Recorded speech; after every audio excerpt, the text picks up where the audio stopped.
सकाळी लवकरच कुरड्या वाळत घालून घेतल्या. म्हटलं पहिल्यांदा वाळत घालून घ्यायच्या, मग बाकीच्या कामाला लागायचं घरातल्या.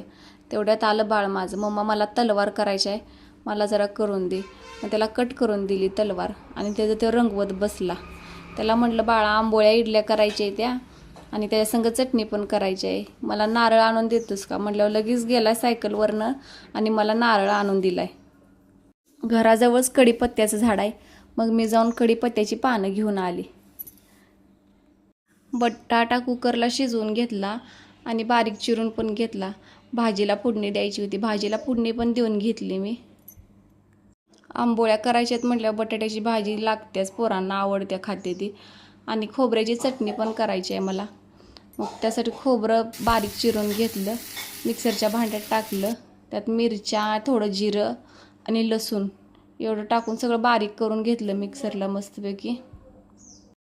आता चटणीला फोडणी द्यायची म्हटलं, गॅसवर पातेलं ठेवलं, त्यात थोडं तेल सोडलं.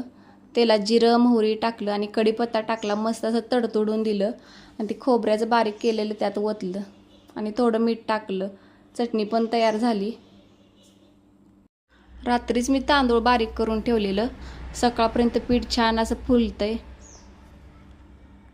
पीठ असं चांगलं फुगलं की आंबोळ्या पण चांगल्या होत्या त्या आणि इडल्या पण चांगल्या होत्या त्या. रात्रभर असं ठेवलं मी. सकाळी बघा पीठ कसं असं चांगलं फुगलंय. अर्धा डबा होता, डबा फुल्ल भरत आलता पिठाचा.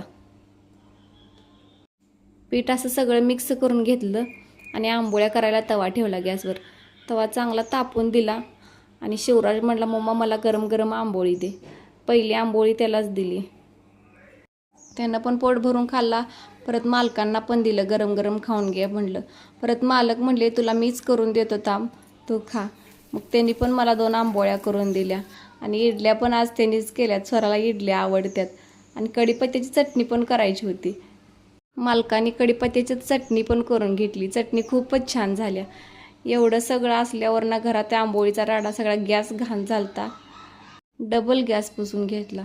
तर व्हिडिओ आवडल्यास लाईक करा, चॅनेलला सबस्क्राईब करा. तर भेटू नेक्स्ट ब्लॉगमध्ये. तोपर्यंत बाय.